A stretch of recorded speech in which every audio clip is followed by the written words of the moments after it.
Hai, Assalamualaikum. Apa khabar semua? Jadi hari ini kita akan belajar tentang seni foto genre fotografi.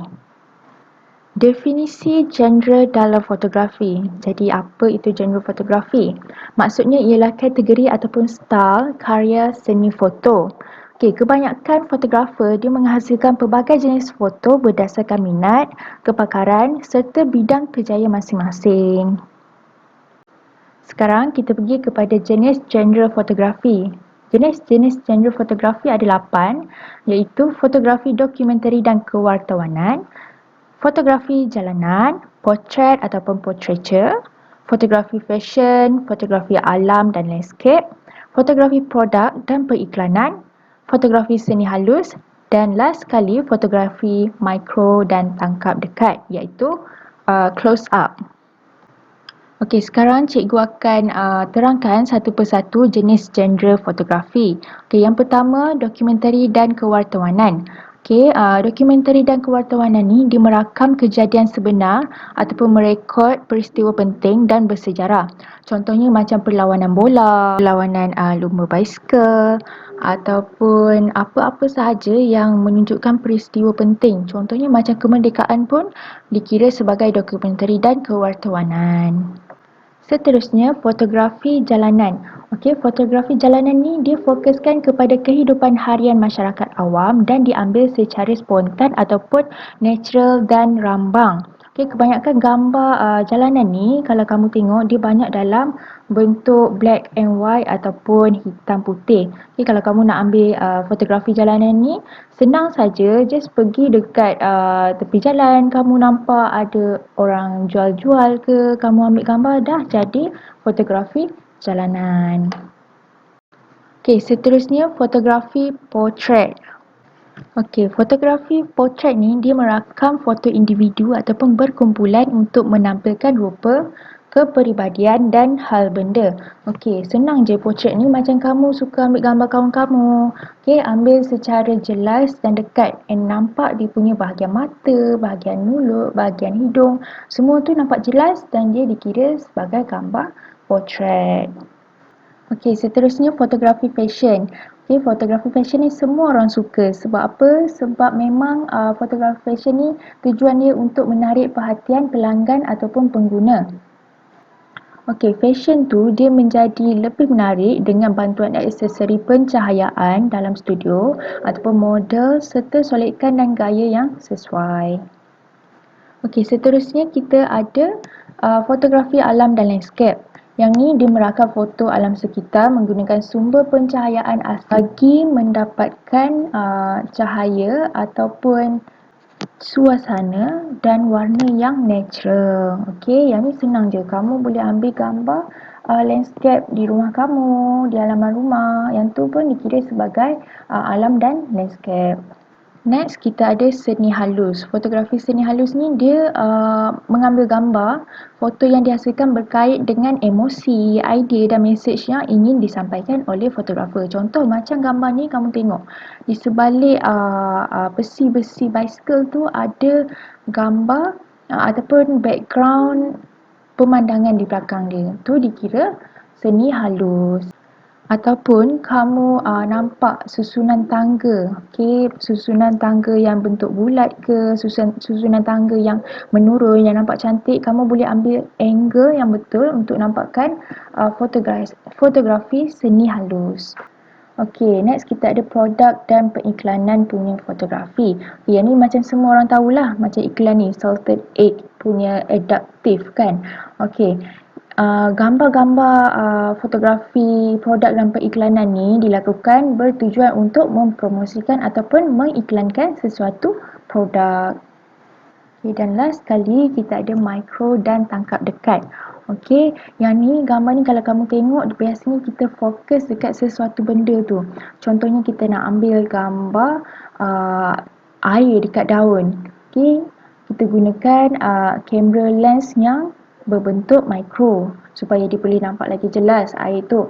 Ataupun kamu nak ambil gambar serangga, semut ataupun nak close up dekat bahagian bunga, itu dipanggil gambar mikro dan tangkap dekat.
Okey, setiap genre fotografi ni mestilah ada fungsi komunikasi visual.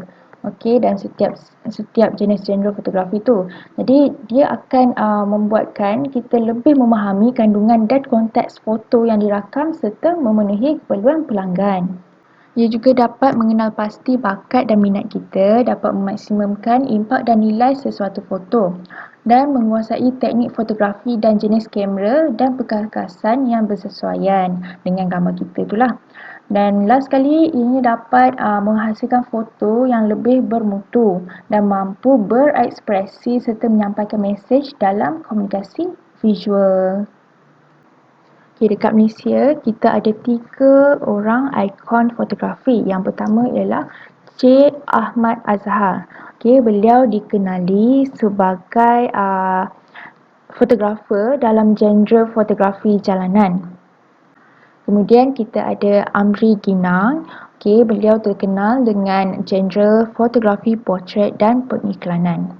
Okay, next kita ada Wazari Wazir. Okay, beliau juga terkenal dengan genre fotografi, dokumentari dan kewartawanan.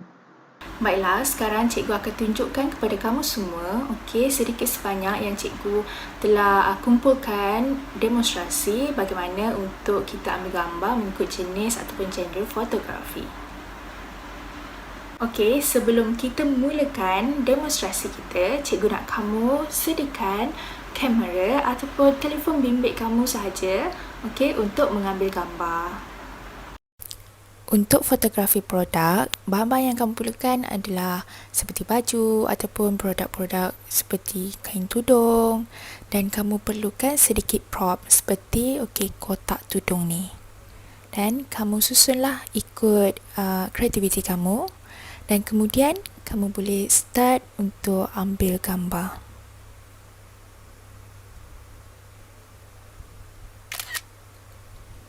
Kamu boleh ambil gambar mengikut angle yang kamu suka dan nampak cantik.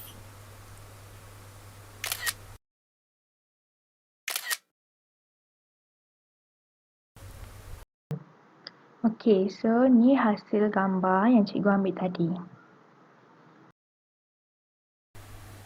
Untuk fotografi fashion pula, apa yang kamu perlukan? Kamu perlu ambil contoh produk. Macam cikgu ni, cikgu ambil produk baju kurung. Kemudian, cikgu ambil secara outdoor, iaitu di luar daripada studio. Kemudian, kamu ambillah gambar mengikut angle yang kamu nak. Jadi, ini adalah hasil gambar yang cikgu ambil tadi. Sekarang kita tengok kepada fashion dalam studio. Apa yang kamu perlukan ialah kamu kena pergi ke studio, sebab di studio ada kelengkapan kamera dan lighting yang cukup. Ini adalah contoh untuk produk tudung. Jadi bila kamu ambil gambar di studio akan nampak lebih jelas dan eksklusif. Seterusnya kita pergi kepada fotografi portrait. Fotografi portrait ni senang je. Kamu just ambil gambar seseorang, sama ada individu ataupun berkumpulan, untuk menampilkan rupa, kepribadian ataupun hal benda. Jika kamu ingin mengambil imej wajah, kamu perlulah memastikan bahagian mata perlu jelas dan tak kabur.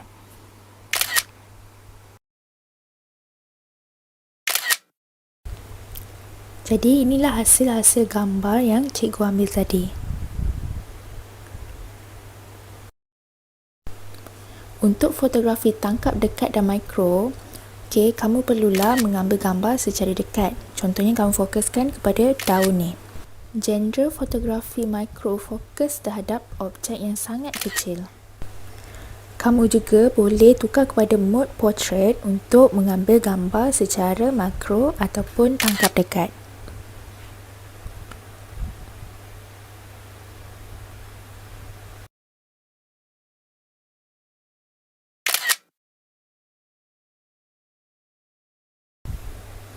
Jadi inilah hasil yang cikgu ambil gambar tadi.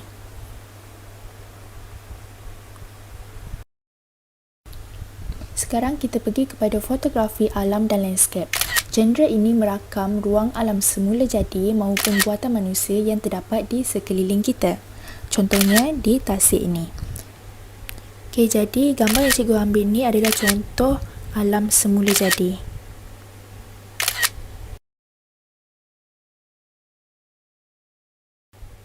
Jadi inilah hasilnya.